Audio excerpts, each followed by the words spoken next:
to introduce our next speaker, I'd like to say hi to my friend Ed. How are you, Ed? Good, thank you, Neil. Good. So Ed's in London, Ontario. He's a partner in our ANA practice, and he knows these next speakers extremely well. So without further ado, I will pass it over to you, Ed. Thanks, Neil. I'm honored to welcome our next panelist. I have known one of the speakers for a number of years, David Patchell-Evans, or Patch, the CEO and founder of Goodlife Fitness. Patch opened the first Goodlife Fitness Club back in 1979, and since then has grown the company to be the largest fitness chain in Canada. Earlier this year, Patch was inducted into the Canadian Business Hall of Fame, one of many accolades he has received during his lifetime. In working with Patch and the executive team at Goodlife, I've come to respect the type of personable leadership and enthusiasm Patch demonstrates. Patch is joined today by Deanne Young, Director of the People Advisory Group here at BDO. Deanne is known for her ability to develop solid strategies for managing the people side of change and translating those strategies into practical, actionable plans. Today, Patch and Deanne will share their experiences through the pandemic and the steps they took and continue to take to lead successfully through these turbulent times. Welcome, Patch and Deanne. Now we have to click. What do we have to do? Thank you so much, Ed. Oh, that's sharing your screen. Okay. Cancel. How you doing? How are you? Good. Can you see me? I can see you. I get to see you guys too. That's great. Great to see you again. Yeah, pleasure. So how about we? Sure. Okay, great. I wanted to start with leadership philosophy. In my view, Patch, there's no single right way to lead. Of course, there are leadership competencies and best practices, but always room within those for your own leadership signature or philosophy. I'd be interested to hear your leadership philosophy and how you demonstrated that prior to the pandemic. So there's two things happening right now. And one is, I'm going to answer your question about leadership philosophy, but I'm actually going to try to show it in practice a little bit before I do. Okay. Fantastic. So we just heard a great presentation by Walter, and everybody's got, okay, now how do I implement everything he just told us, right? And so to do that, you have to be possessed of a willingness and a capability and a confidence in yourself. You have to believe that you can do it. This ties into leadership. So in my company, I've tried to take the experience I had as an athlete and take it into the company. Now, when you're on the starting blocks as an athlete, in whatever sport or game you're playing, you always have to think about, what's your mind doing? Is it afraid? Or is it looking forward to what's going to happen? What's your body language? Are you possessed of the perfect capability to go for the competition you're going to go in? Now, this is true in business as well. Are you possessed of an attitude of success? Are you possessed of a physical capability of success? So I tried to put this into a way that everybody wouldn't get. And so I made it really simple. And I want you to think on a scale of 1 to 10, what are you? Dean, what are you? Right now? Right now. I'm gonna go for 10. Perfect. Everybody who's watching, did you see what happened? Her face lit up. Her shoulders went back. She got this big smile. And you can say, oh yeah, she is a 10, right? So that's what I like people to think about, being a 10. So the leadership is deciding that you're a 10 as well. Absolutely. Right? So putting your shoulders back, putting a smile on your face, erasing the worries from your forehead, and thinking about your possibilities, about the fact that you are going to win. Right? When you think that you're going to win, you move in that general direction. And things that are challenging move out of your way because you're focused on your possibilities and your capabilities. So what I like to get people to do is say they're a 10, like this. I'm a 10. Can you do that with me? I'm a 10. Okay, everybody listening, can you say I'm a 10? Come on, I'm going to count 3, and then you're going to do 10. Okay. You ready? Okay. 1, 2, 3. I'm a 10. I'm a 10. Okay, now just. I felt it. So if actually, this time we're going to do it, but watch what happens to your own body language. Watch what happens to your posture.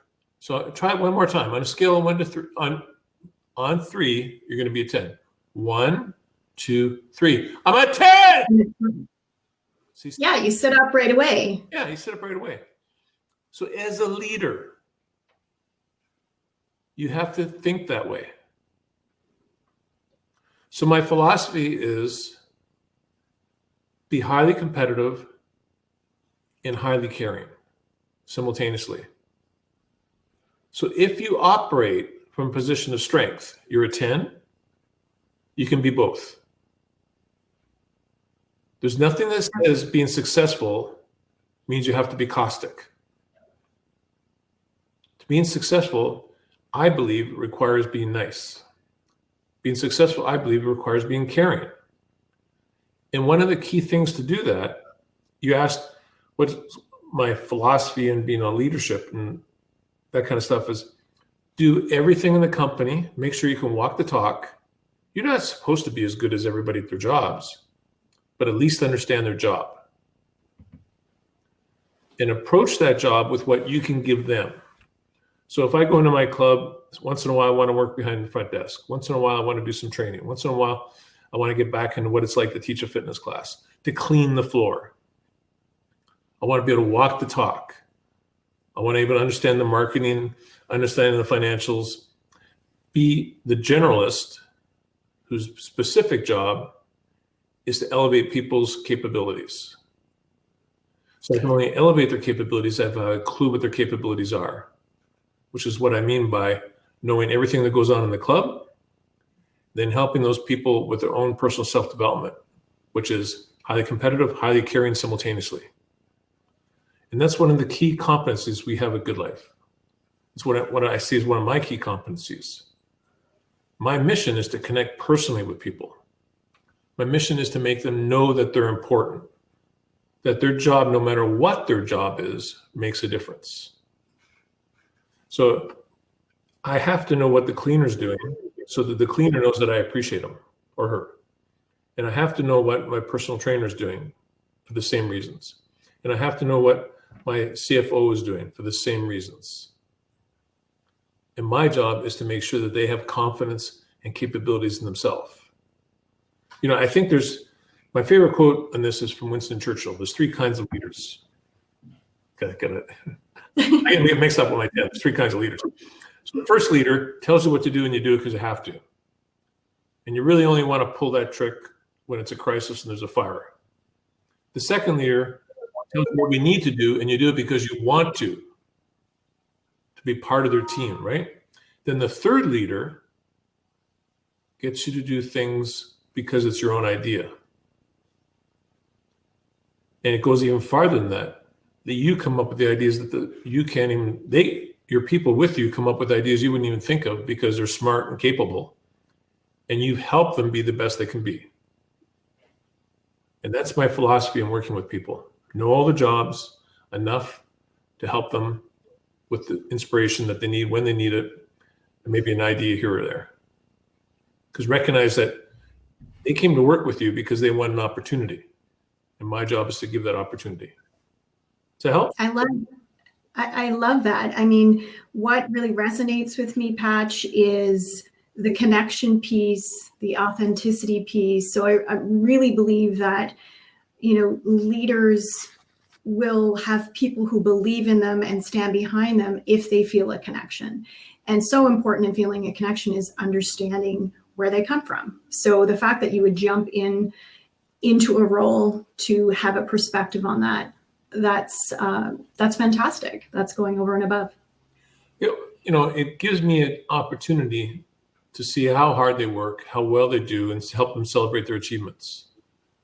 Because you can't appreciate how hard it is to clean something unless you've cleaned it. Absolutely. Right? It's easy to look up there from 360 and go, oh, it just gets done. It doesn't just get done. So as we go through this pandemic, leaders have had to flex new muscles, strengthen skills. And I'm thinking particularly when it comes to connection, self-care, empathy. So themes that we've already been talking about. Can you still hear me? I can still hear you. I got the screen back. Thanks. Okay, great. Just curious in terms of, has your leadership style changed, or have you had to kind of lean into any of these skills more so as you go through the pandemic? I think I've had to call on every skill. Okay. Right. And you've had to move from I love to be connected to people. And I used to travel across the country and try to visit as many clubs as I can twice a year. So now I'm trying to do that by Zoom. Okay. I love to catch people doing things right and have events that we celebrate the leaders in our company. Now we have to do that virtually, right? Sure. And I recognize that people are going through this enormous amount of stress. And the stress is the very primal fear of staying alive. Mm-hmm. You know, if you think of self-actualization, one is just staying alive. The other one is to make sure you get enough food and a house, right? And those things are threatened right now. You know, people are wondering, how do I make sure that my business is here to feed me tomorrow? And if someone's got a partner in their life that has lost their job, or their job's been challenged or closed, you know, now what do we do, right? And people aren't satisfied in watching TV. You know, people want meaning in their life. Yes. So you have to replace the anxiety with positive self-preservation and positive growth as individuals. Because I firmly believe that life is 10% what happens and 90% how we react.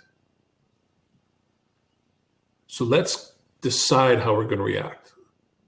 Let's not be, you know, a ping pong ball. Let's be the person who's playing the game. So we can pick as many things as possible in our life to where we can be in charge. When everything is out of control, the things you can't control, you have to let go. But the things you can control, do your best at them. For like your health. You know, you can decide what you're going to eat today. You can decide how much sleep you're going to try to get. You can meditate instead of worrying. You can make these things that are focused on self-preservation. And I realize that as the leader, I have to be the prime example of this. You know, I lead a fitness company, right? So if I weighed 100 pounds too much, that wouldn't be that impressive, right? Correct. Right. And if I couldn't run up 10 flights of stairs, people wouldn't believe that I walk the talk. So I have to be able to do all those things and my job. You know, so my self-preservation was beefing up my workouts, right? Taking more time for stretching and just thinking and just staying calm. Reading books that would open up my mind and open up my heart at the same time. Not books on business, but books on life, so I could bring positive life to the business. So I took the time early on to think and be creative. You know, not to be self-indulgent, but to be focused on creating a strong framework, physically, mentally, even spiritually, so that I could be the leader people needed for the crisis that will inevitably come. You know, in sports, you train really hard for a race that's much shorter. I used to row. So you train 4 hours a day for a 7-minute race. And so as leaders, I think we need to overtrain, not kill ourselves, just train so that we have lots in the tank. And people need us to lead right now. They need examples. They need to know that the leader is caring for themselves so they can care for them, so that they know it's okay to care for themselves. And I think that piece around, you know, being deliberate, carving out time for yourself is so important, especially right now.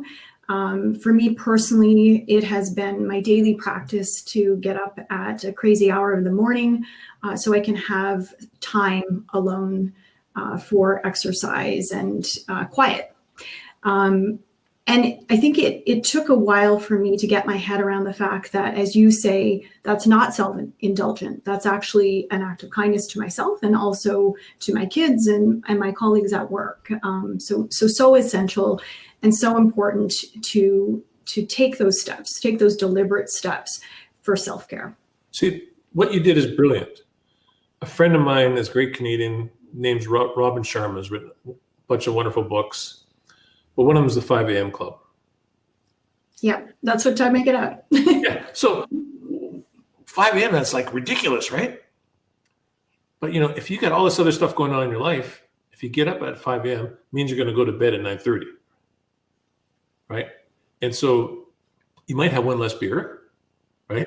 Right. So you're going to cope positively in the morning. And then you take this time, like you just said, to think about what you can do for yourself.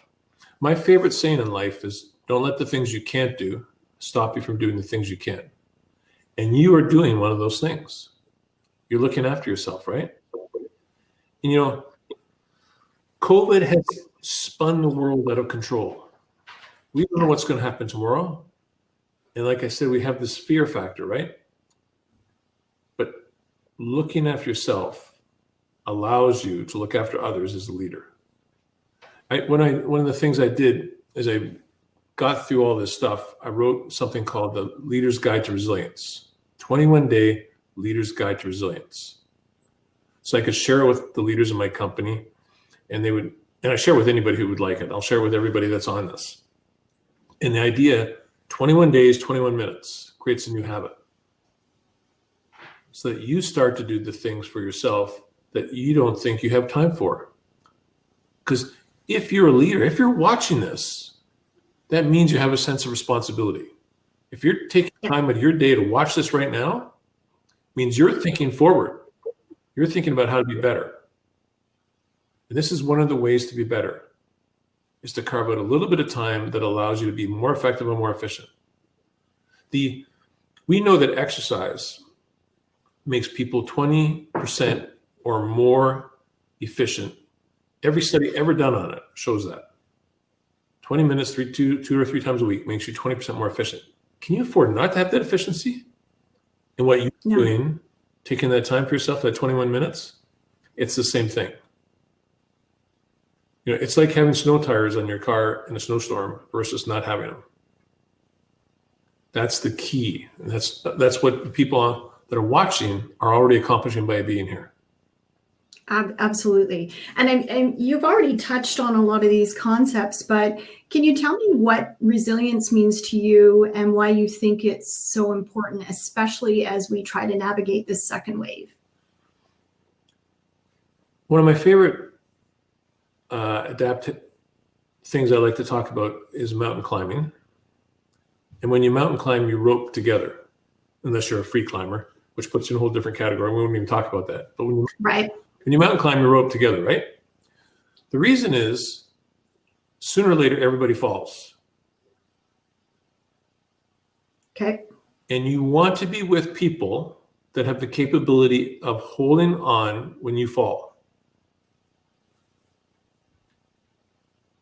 So you want to be the person that people can rely on to hold on to. And you want to have right? And you want to have a team around you that will pick you up when you fall.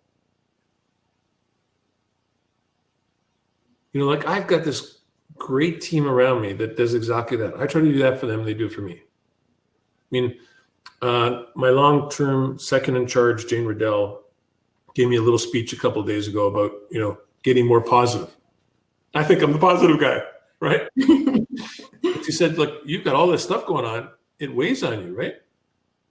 And we do this with each other because we're roped together. So when you do this 21-day guide to resilience, or whatever steps you take to develop your capability of having more than you need, when a crisis happens, you've got something left. You've got some money in your bank account to draw on, right? your emotional a bank account, your psychological bank account, your spiritual bank account.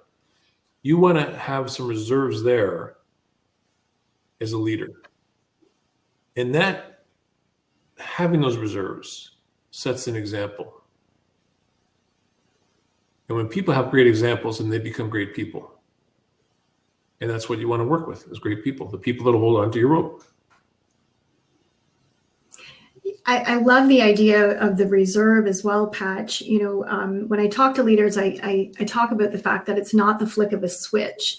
These things aren't easy in terms of kind of connecting with that mindset, enabling those behaviors. And so you have to make a choice each day to kind of reconnect with that positive mindset. Absolutely. I mean, I have a daughter who has fairly severe autism.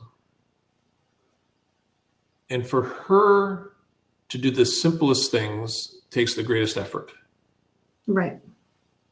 And every time I start to think, man, your life's a little more complicated because you have a daughter who has severe autism, I go, imagine how complicated her life is.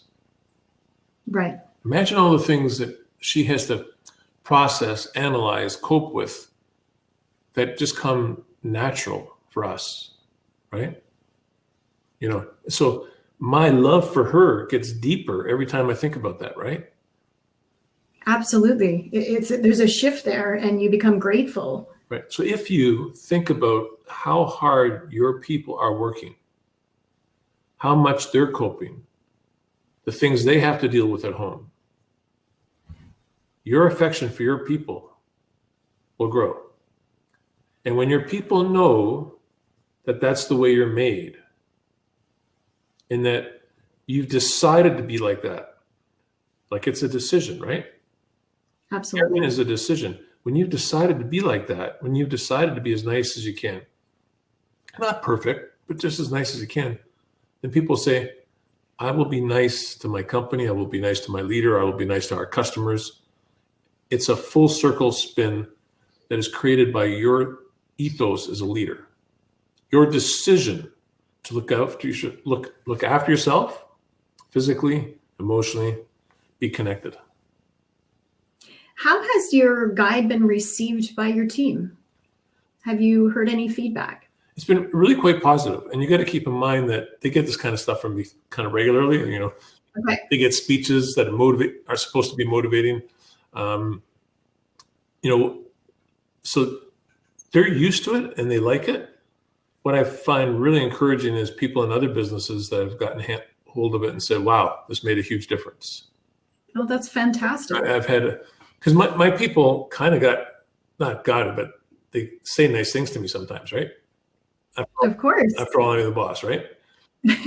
But, you know, the CEO of another company doesn't have to say anything to me. You know, but when they reach out and say, I read it, it made a difference, and I shared it with my staff, then I go, okay, it's all that more credible for my own staff when it's got second party validation. Absolutely. And that feels good as well. Yeah. I mean, it's really, I'm in the business of helping people have a higher quality of life. You know, my mission, Goodlife's mission, Fit for Less, Econo's mission is to help every Canadian have the opportunity for a fit and healthy good life. Well, if that's my mission, doing this is consistent with that. That's the way. Sure. That's what I want to do, and they want to do it too. But the purpose of the guide is if you become stronger, more resilient yourself, you're going to be happier, and that's what everybody wants. You know, like especially now. Yeah, I don't know anybody that doesn't want to be happier. Yeah. Right. And, you know, 21 minutes, I mean, every single one of us spends more time than that wasting time on the phone. Yes. Yeah. So we can do it. Guilty. I'm going to switch gears a little and talk about the fitness industry. Obviously, the fitness industry has been hit significantly during the pandemic and continues to feel the effects. I'd like your perspective, Patch, on the future of the fitness industry. I think the fitness industry is going to explode. I think it's going to become, if not the second or third biggest industry in the country, pretty close. Because right now, depending on which pollster you believe, 15 to 30% of the population works out 2 or 3 times a week. That means 70% of the people are the potential market. Yet people know, and nothing's proved to them more than COVID, if you're overweight or out of shape, your risk of death is significantly higher. Right? It's a scary thing. And people now know, because it's in the paper every day, that the hospitals can't cope with what's going to happen, which is there's more obesity than ever in society. And that leads to more heart disease, more diabetes, and a whole host of other problems. And people now are realizing the hospital can't afford to look after me. I got to look after myself. The hospitals is when I have a crisis to help me, not to recover my health. So our industry will respond and grow exponentially because people are going, I have to do this. I compare it to smoking. In the 70s, a large percentage of the population smoked. Now, not many people do, because it became so obvious that you will die of heart disease, right? And the government did such a good job making sure people understood it. And so, because the government knew that they could not take all these people into the hospitals in 20 years if they kept smoking. So it's the same thing with the fitness industry. People are going to kind of go, I need this. Right. And what the wild thing that happens when someone works out for 6 months, 2 or 3 times a week, it goes from a have to a want to. Absolutely. Right. I mean, you're a perfect example, right? Absolutely. And then the want to becomes higher level of satisfaction, higher level of self-esteem, higher level of self-awareness. And as they get control over their physical life, they get more control over their emotional life. Yes. And we also know that they get more control of their spiritual life. It all works together. But if one is a weak link, it compromises the other. Not to mention our financial world. If we're control of our body, we get sick. A person who's fit will be sick 6 less days a year on average than a person who's unfit. Wow. Think of the cost of that, right? They'll be 20% more productive. Think of the benefit of that. So employers are going to realize that fitness is not an option, it's a necessity. Sure. I mean, most of us have watched Star Trek at some time, right? And we've seen every captain from Captain Kirk on. And their leaders are always the ones that are physically capable. Sure. Right? And that's our prototype. That's what we've all grown up with. A combination of physicality and intelligence is what people are looking for. And so I think the future for our industry is huge. Getting through now is unbelievably hard. And since you mentioned the now, I want to hear a little about how you pivoted during the pandemic, specifically how you increased your digital footprint. We had a whole bunch of projects that we were doing in our technology department, and we had an 18-month roadmap. Okay. And what we did is we dropped all the good to have projects and focused 100% on the ones that have to have. Okay. So within weeks, actually, we were creating on-demand fitness classes, on-demand workouts, personal training virtually, all kinds of options for people to do their exercise at home. We know exercise at home isn't as fulfilling as coming to the club, but we didn't want people to lose the gains they made. We didn't want them to, not just, it wasn't so much about putting weight on, we didn't want them to lose their spirit of life. Sure. We didn't, all of a sudden, when you have had this advantage and then it goes away, you don't feel so good, right? Because if you're out of shape, it's like being unaware. It's like driving your car with 4 beers in you. You don't realize, that's not normal. The effect. Yeah. But when you get it, you kind of go, I don't want to lose that. We want members not to lose it. We wanted to have them have the chance to stay in good shape as they could, even if they're moving the furniture around, in their living room and adapting. So give them all the technological advances we could. We're committed to being the best combination of physical space and digital space in the fitness business, so that you can rely, we're not a digital company, we're a fitness company. Sure. So we're going to give you the best combination so that you can work out anywhere you are because you have a phone, right? Absolutely. Or a computer or whatever, so that it reinforces being with other people, because people want community. They want to have other people around them. Very few people like to have dinner alone. They prefer having company, right? Yes. So right now everyone's being forced to have dinner alone. So we're getting them through that. And as soon as we get them through it, we expect the rebound to be in the clubs. Is I get to go into class again. I get to see other people while I'm working out. Right. And our members have been so fantastic. When we have been able to be open, they've been awesome at keeping physical distancing, coming into the clubs with their mask on, following the rules.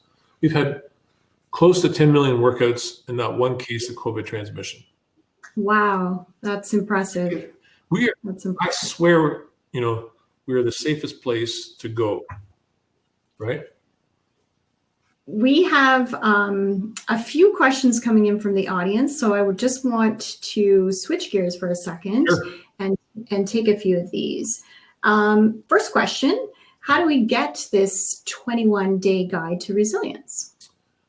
I will make sure that BDO sends it to everybody. Okay. Because I'll promise BDO that I'll pay my bill, and then they'll send it to everybody. Okay, thanks. Include it with your payment. Okay.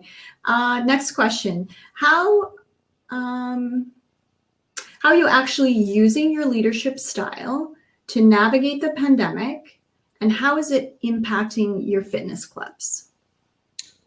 Two very different questions. So how am I using my leadership style? I'm making people believe, not making them, I'm encouraging them to believe in themselves. Okay. Like, even if you got COVID and you believe you will get healthy, you have a much better chance of getting healthy than if you think you're going to be a victim. So I want people not to be victims. I want them to say, I'm in charge. And being in shape is one of the key components of that. And because when you're in shape, it boosts your immune system. So that's how we help people cope with it. And my leadership style is basically practice what I preach. Okay. So even though, this has been probably one of the hardest times of my life for work, probably 18, 20-hour day. Out of that 18, 20-hour day, there's never less than an hour that's for exercise. Non-negotiable. It's non-negotiable, right? People, once in a while, people get me, exercising while we're on a conference call. I'm going to get it. Right. And I say at least once an hour. If I'm under higher stress, it's more workout. Okay. It goes up to 2 hours a day. If things are really hard, how I cope is having another workout. Right. Doesn't mean I don't have a cold beer once in a while. Of course. It's just, that's part of self-care as well. that part still happens, right?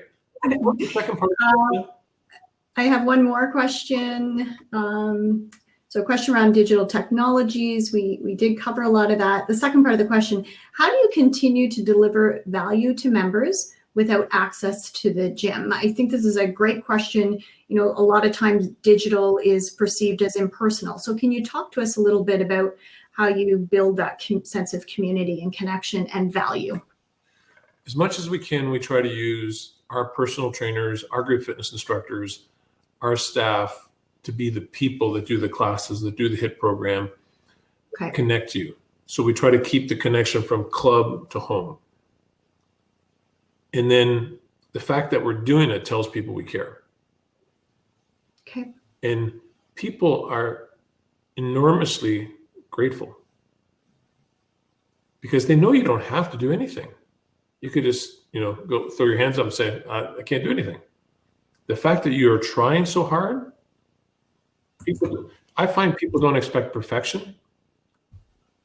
What they appreciate, They want the effort. yeah, they appreciate the fact that you're trying, right? And we've had second wave closures. We've had some clubs that have been open and closed 3 times. And members are like so kind. They go, well, you gave us some options to do at home. As soon as you were open, I walked in and I felt safe because we have the Goodlife fitness standard of cleanliness that different parts of the government have actually used. And so, Wow. And we've used doctors and specialists to help us create that, right? And my team is unbelievable because they take it as a point of pride about how safe we are. So that we try to give that to the members, and we do everything we can to open the day that we're allowed to. They work like around the clock getting things right. We're at time. I just want to thank you, Patch, for being here today. It's really been a privilege to have this discussion with you. Your message is so important, but I think especially now as we go through this pandemic, it's been a pleasure. It's been an honor for me. And remember, everybody, you're a 10. Keep it up. We're all 10s. Patch, Deanne, thank you so much for this. I found this session incredibly centering and invigorating just to hear the wisdom and the perspective that you've offered us. There are so many useful nuggets of wisdom that you shared, Patch. I was writing them down all along the way. Highly competitive, highly caring. Take care of yourself so you can take care of others and then set the example. I could go on and on. There's probably 20 that I didn't capture. The chat has been going off the hook in acknowledging just how helpful your particular philosophy has been, but also the insights that you shared about, real, operational tactics on what it's like for you to have had to deal with the challenges, the enormous challenges of what's happened in the fitness industry. So thank you from all of us. Thank you very much. We really, really appreciate the insight that you shared. Thank you for the time to do this. Thank you for being inviting us, and we really appreciate it. Great company. You got it. Thank you. You got it. Thank you.